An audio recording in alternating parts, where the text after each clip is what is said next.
it's me RJ and welcome again to my YouTube channel. So for today's video, gagawin natin tong makeup look na ito. Yes, itong nakikita nyo to, at least natatakpan yung mukha, pero on fleek ang kilay at ang ating eyeshadow. Yan. Itong ating gagawin nating tutorial for today. Yung makeup look with face mask. Dahil alam naman natin yung pandemic, hindi tayo makakalabas nang walang face mask. Pero, gusto natin, fabulous pa din tayo. Pak na pak pa din ang ating makeup. Lalo kung may mga pupuntahan tayong small lang naman, gathering like date with friends or kakain kayong magkaibigan sa labas. Dalawa lang kayo hindi yung grupo. Dahil alam naman natin bawal. So, pwede nyo tong gawin tong look na to. So, no more further ado, let's get started. Ang ilalagay ko ngayon is concealer dahil hindi na ako maglalagay ng foundation dahil naka-face mask naman tayo, masyadong hassle pag maglalagay ka pa ng foundation kung naka-face mask ka din. Pero pwede mo naman, kung gusto mo naman, pwede ka naman maglagay ng foundation. Pero ako kasi, mas prefer ko pa ganyan, walang foundation, concealer na lang para takpan yung under eye ko. Yung this is from Too Faced. Focus. Hindi ba naman nag-focus? Ayun, Too Faced Born This Way. So, bago pala ako maglagay ng concealer, nilagyan ko na siya kanina ng primer, itong under eye ko, para hindi siya ganun mag-freeze. And naglagay na rin ako ng moisturizer para hindi siya ganun ka-dry tingnan. So, ayan. This concealer is in the shade Natural Beige. Ayan. Ayun. Super konti lang ang ilalagay ko. Ganyan. Amount na yan. Ilalagay ko lang siya dito sa under eye ko para hindi siya ganun para mabawasan siya yung eye bags na natin.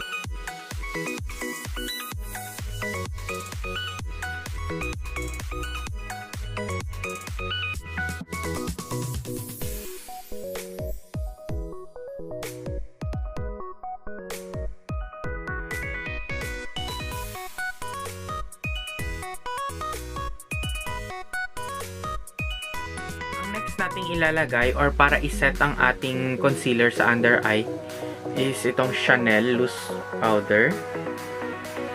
Hindi siya nag-focus. Basta itong Chanel siya in the shade Lucent Natural 30. Ayan siya. Translucent Natural. So isiset ko lang yung under eye ko para hindi ganun mag-crease agad yung foundation. Kasi ako, gusto ko yung diretso ng iset na agad siya. Ginamit ko lang tong dry sponge from W7 ata ko. From W7. Parang dupe siya ng Real Techniques. Ito is personal sponge ko to. Dahil yung iba naman yung ginamit sa client. Saka sa client, every client, isang sponge, hindi ako umuulo. Ang problem ko lang sa under eye ko is masyadong dry and na bumabakit yung linya. Kaya agad-agad ko siyang siniset. Gagamitin natin sa pangkilay, this is the Anastasia Beverly Hills Pomade. Ayan. This is in the shade medium brown. Ayan. Medium brown. Ayan.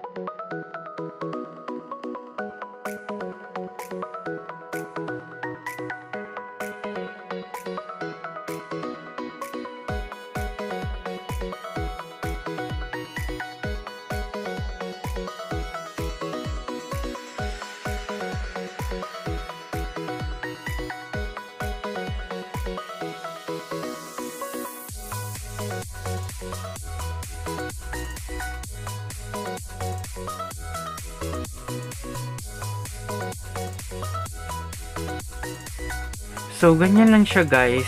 Lilinisin ko lang siya ng concealer and gagawin ko lang yung kabila and I will be right back. So, after kong gawin ang aking kilay, ayan, diba? Kilay, ang gagawin is eyeshadow. Pero bago tayo mag-apply ng eyeshadow, dahil oil yung aking eyelid, syempre kailangan natin ng eyeshadow primer. Pero kahit naman hindi oily, mas sanay ako maglagay ng eyeshadow primer dahil mas lumalabas yung totoong intense color ng eyeshadow at mas nakikita mo. Ang eyeshadow primer na gagamitin ko is this is the UD or Urban Decay Eyeshadow Primer. Ayan, this is the Urban Decay Eyeshadow Primer Potion. Okay, so hindi ko siya ganito siya. Pero hindi ko to dinediretsyong nilalagay sa aking mata. Syempre, for the hygiene purposes. Ayan. Nalagay ko lang siya sa ng aking kamay and saka ko siya i-apply sa aking eyelids. So, ang pag-apply ko nito, hindi ko na siya ginagamitan ng brush. Direkto ng kamay. Gaganyan ko na lang siya.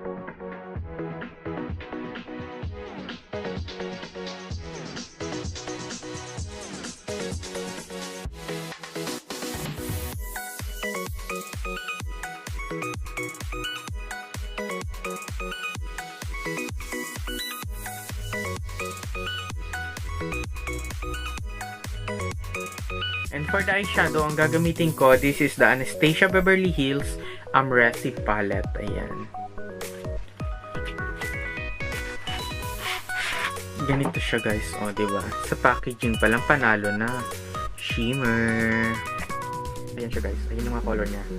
Diba? Yung sa taas shimmer, ito. Tapos yung sa baba, matte color. Pero syempre, dahil on the go tayo, walang masyadong hanash, natural color tayo. More on brown. Earth color, kumbaga.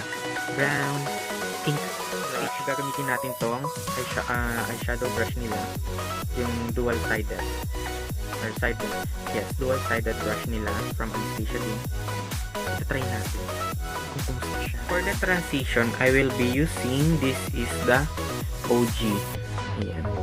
Yan o. Itong color na to. Yan yung gagamitin. Sinet ng powder, diretso eyeshadow na tayo. Pero, kailangan natin ito. Bago natin yung diretso. Ako dahil hooded eyes ako, i-extend ko dito yung aking eyeshadow para mas kita. Para magkameron siyang fake, fake, yung tawag nila dito yung crease, fake crease. Hindi siya ganun.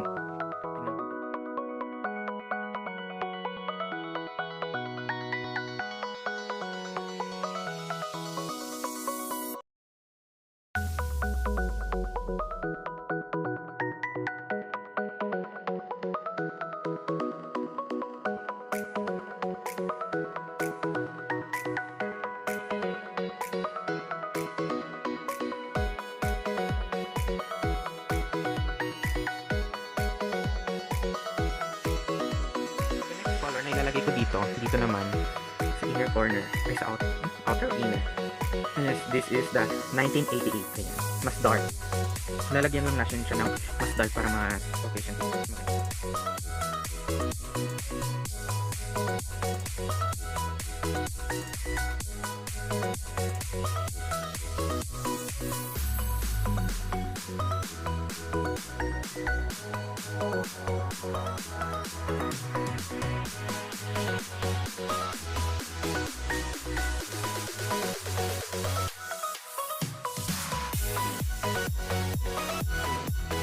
Blending brush from Anastasia and ako siya ulit para wala siyang harsh line.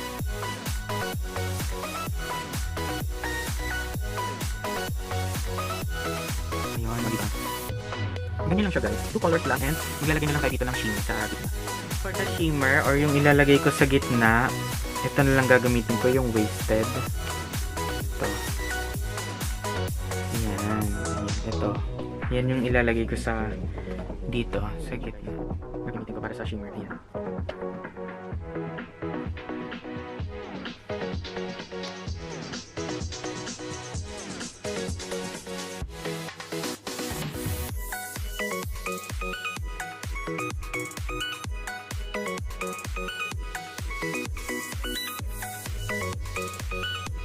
Ulit yung pinanglagay natin ng brown. And ibabrush ko lang dito sa gilid ulit para mas faded siya.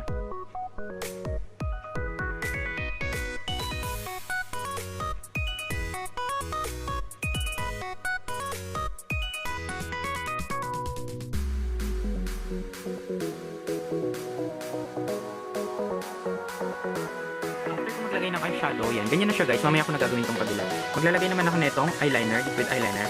Pero this is a pen type. This is from Maybelline New York. Hyper Easy Curl.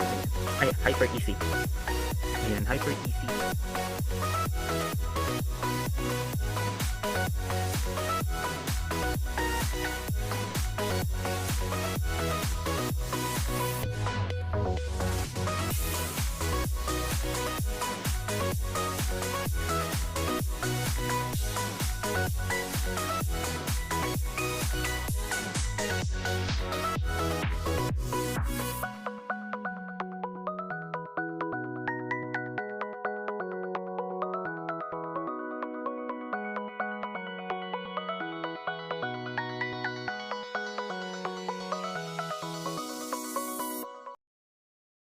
Siya guys, ganyan na yung kakalabasan ng aking eyeshadow. Gagawin ko lang yung kabila kung paano ko to ginawa. Maglalagay ako ng falsies and I will be right back. Eyeliner na ako, naka-curl lash na ako. So ngayon, ang ilalagay na natin is itong false eyelashes. Ayan. Ayan siya, ayan. Matagal mag-focus, sorry naman. This is the 3D false eyelashes na favorite ko talaga. Ito is akin to. Meron talaga akong stock din para sa sarili ko.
Ang lalagyan ko yung aking kilay ng brow soap.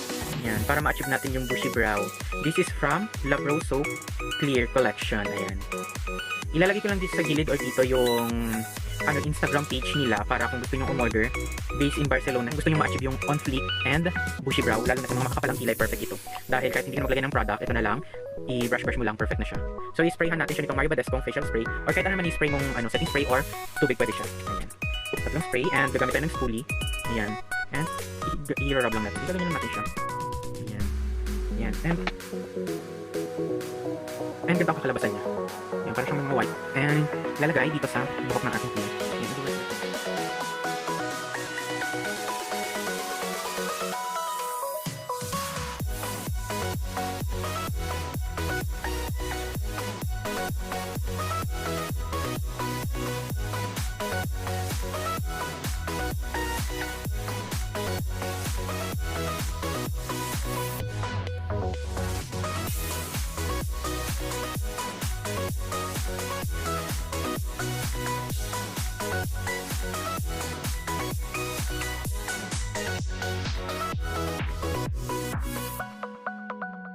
Yung final look na ginawa ko dahil sabi ko nga sa inyo, focus lang ako sa mata dahil naka-face mask naman.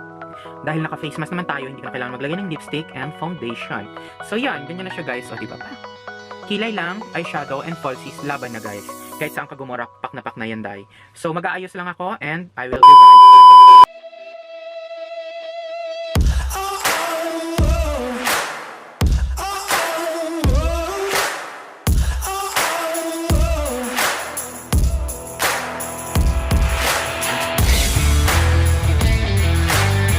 Nyo itong ating on-the-go makeup look. Hindi na tayo naglagay ng foundation and lipstick dahil sabi ko nga natatakpan din naman ng face mask. Ang focus na lang natin under eyes, yung ating mata and yung ating kilay on fleek dahil yun lang naman ang videos, makeup tutorials, makeup reviews. Just comment down below kung may gusto kayong mga makeup na ipa-review sa akin or ipa-try. Wag niyong kakalimutan, comment down below lang. Don't forget to like and subscribe and hit the notification bell para ma-update kayo sa aking mga i-upload na video sa aking YouTube channel. Thank you for watching and see you on my next vlog. Bye!